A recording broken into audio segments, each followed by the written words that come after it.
Thanks a lot for having us back again this year. It's wonderful to be back on the Gold Coast after missing last year. And for those that have been following the CZR story, you've probably noticed it's been a challenging but ultimately rewarding last 18 months. We originally had a deal to sell the Robe Mesa assets. It effectively got held up through FIRB and through government regulations.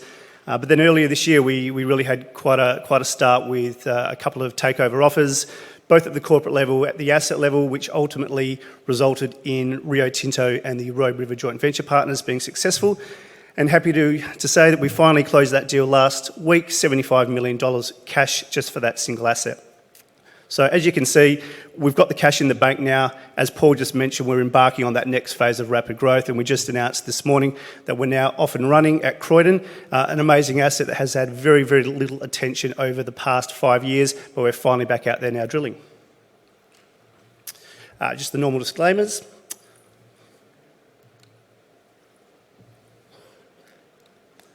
Okay.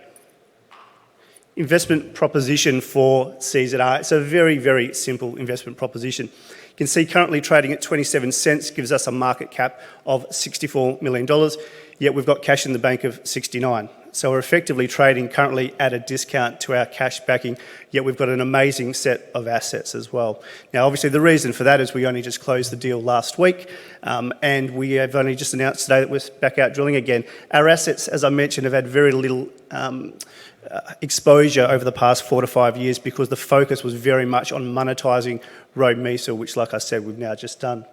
So the first cab off the rank is our Croydon Gold Project, only 50 kilometres from the Hemi discovery and sits within the same Malina Basin area, and we've just started drilling there this morning.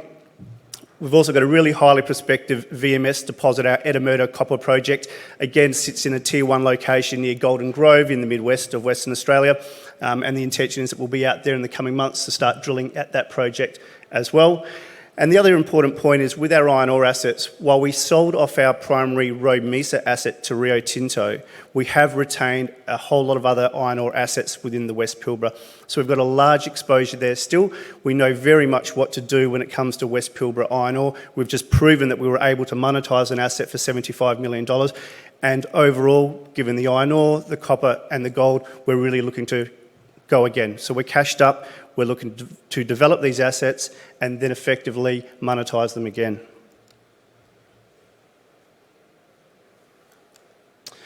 Okay, just a quick look at our capital structure. Again, pretty simple, as I mentioned. $64 million market cap, $69 million cash in the bank, so trading below cash backing at the moment. We've been very, very strict on capital management. We haven't undertaken an equity capital raise for almost 3 years now, so that's why we still only have the 238 million shares on issue. As I mentioned, it's effectively a nil or a negative enterprise value at the moment, nil debt as well. Just looking at the sources and uses, the proceeds from the Robe Mesa sale, $75 million, less the exclusivity fee we were paid back in April when we entered into the deal with Rio and the JV partners. We've effectively funded the company over the past 2 years through working capital facilities from our major shareholder, Mark Creasy, as well as Robe, which is the Rio Tinto joint venture, and prior to that, Fenix and Miracle Iron. So all of those debt facilities have now been closed out. We have approximately $69 million cash in the bank. Now, we've got around about $4 million in tax to pay on the transaction, and that's due to the fact we have ongoing losses over the years. So no huge tax liability. But the amount of tax we finally pay will be very much dependent on our expenditure over FY26. So given that we're very much now focused on exploration, discovery, development and resource definition, we're expecting that expenditure to come up during FY26, and hopefully we'll see that tax bill come down a bit further. Okay, now onto the interesting stuff, although $75 million is pretty interesting to me at least, is our exploration projects. Like I mentioned, these projects have had very little attention over the past 4 to 5 years, and we're very excited to be back again drilling as of today. So first of all, just an overview of our Croydon asset. It's located in the Malina Basin, which hosts the 11.2 million ounce Hemi discovery. As many of you, I'm sure, know, was acquired through De Grey by Northern Star for $5 billion. So as with most of our projects, they're located in ideal locations, close to infrastructure, T1 mining jurisdictions. We effectively separate our project into the eastern and the western block. The eastern block is where we've just started drilling today, has all the similarities to Hemi with the granite intrusion into an ultramafic unit. It has never been drilled before, so we're putting the very first holes into this prospect. You can just see on the image there in between the Murph and Martin, that's effectively where the drilling will be taking place, looking into that pressure shadow, as it's called, sitting in between or in behind the granite intrusion. The western block has been the focus of historical exploration for CZR. So back in 2020 or 2019, 2020, there were 2 rounds of RC and a little bit of diamond drilling that occurred there, primarily at Top Camp. So when we talk about our Croydon project, we're not talking about a greenfields or neurology. We actually have a real live gold system there. 27 metres at 3.2, 8 metres at 1.7, 2 metres at 22, 5 at 3.2. So this is existing drilling that's already been done. So effectively, we're going to be going back out there as well to look to expand that drilling and move towards resource definition.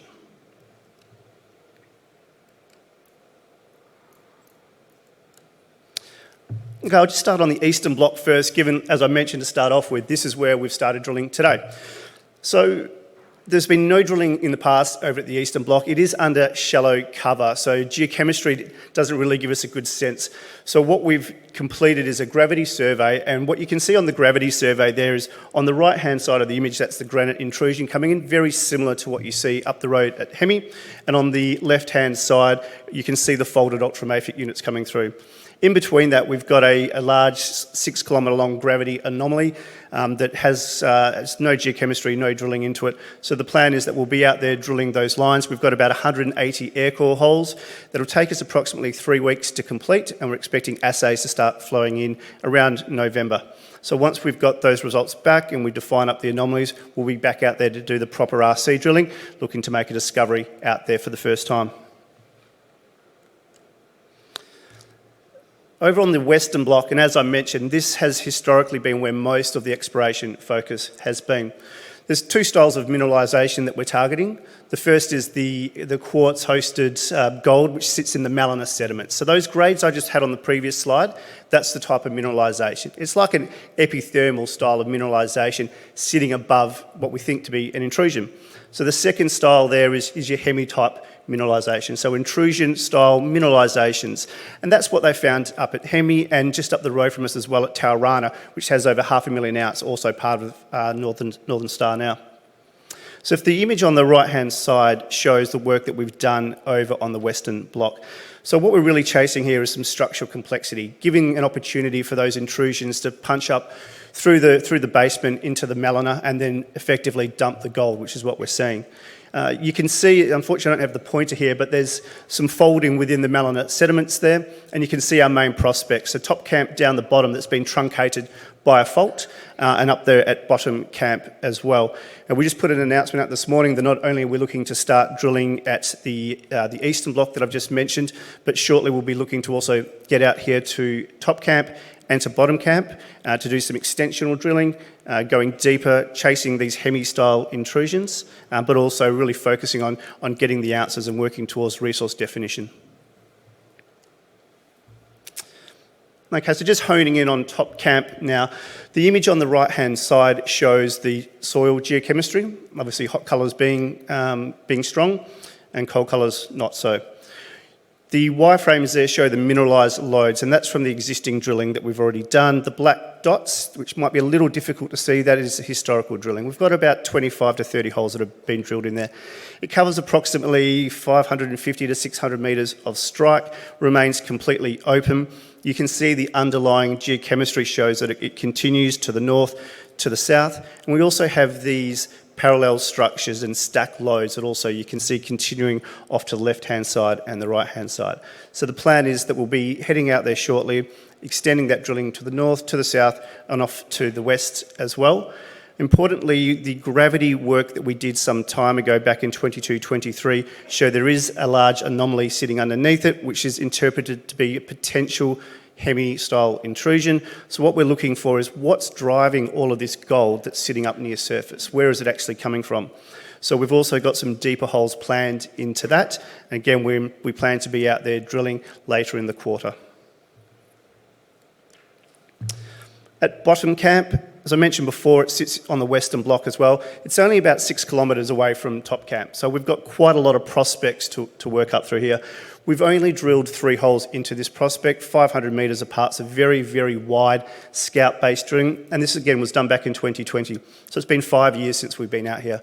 We have ore-grade intercepts through there as well, 500 metres apart, so we've now put the plans in place to drill that out on 100-metre spacing, as well as extending it north and south. Overall, there's more than a 1 kilometre gold and arsenic anomaly through there, so we'll be going out and hitting that pretty hard as well before the end of the year. So you can probably see why we're quite excited with Croydon, the location, but also we've been working up our other projects as well while we've been waiting for the Road Mesa transaction to complete.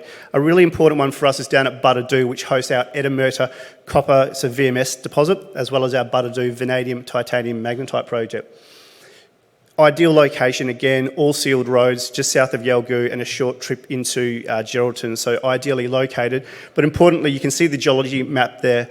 We're only 45 kilometres away from Golden Grove, which is one of the largest VMS deposits going around. It's been mined since '89. I won't go into too much detail because I know James from 29 Metals will be speaking later, but a phenomenal asset. Also right next to us is the Deflector gold mine. It's actually believed also to be a VMS deposit that has a gold overprint. So we are surrounded by VMS deposits, and Eddamerta itself is a proven VMS deposit with existing intercepts. So it was first discovered back in the 1970s, around the same time Golden Grove was discovered. There's multiple lodes mapped on surface. We've got zinc-rich lodes and copper-rich lodes, again, very similar to what you see over at Golden Grove. Drilling that's been done, 3.2 at 3.8% copper, 4 metres at 1.5, 7 metres at just under 1% copper, and so on. And you can also see the zinc there as well. So again, we're not talking about greenfields, we're talking about an existing mineralised system, and what we're really trying to do now is focus on where is the massive sulphide, similar to Golden Grove style, that's really going to look to try to drive some value in CZR. The image on the right-hand side shows a couple of things. So the underlying image is the soil geochemistry. So the orange and red colours is the zinc, and the green is the copper. Over the top of that, we have our drilling and our moving loop conductor plates.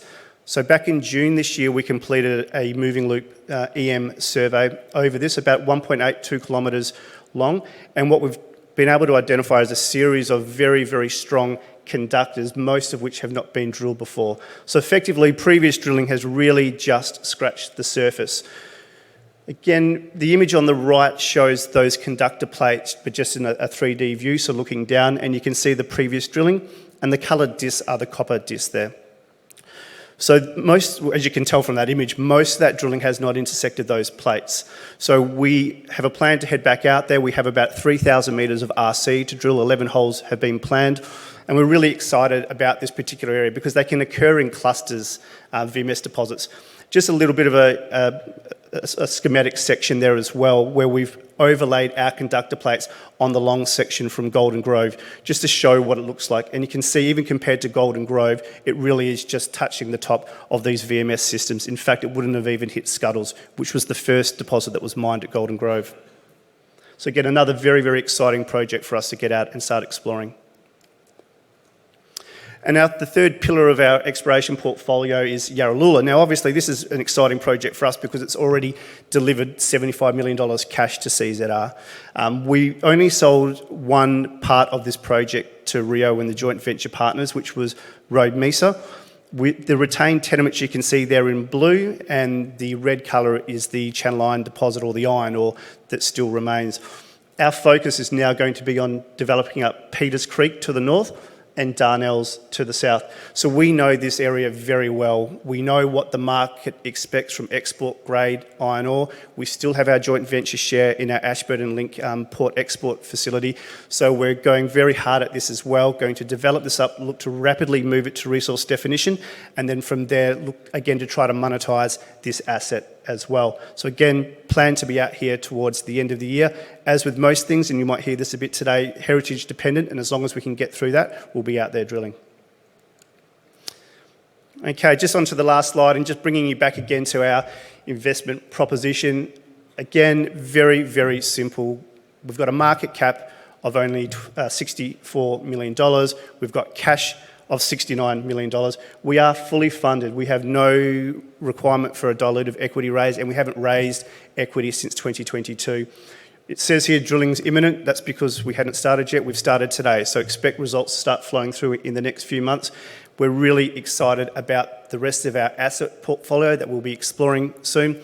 And I'll just probably finish off by saying we've got assets in great locations, and we've now got a proven track record of being able to monetize these, and we look forward to being able to let shareholders know exactly what we're going to be doing with all of the funds in our exploration portfolio in the coming months. Thank you.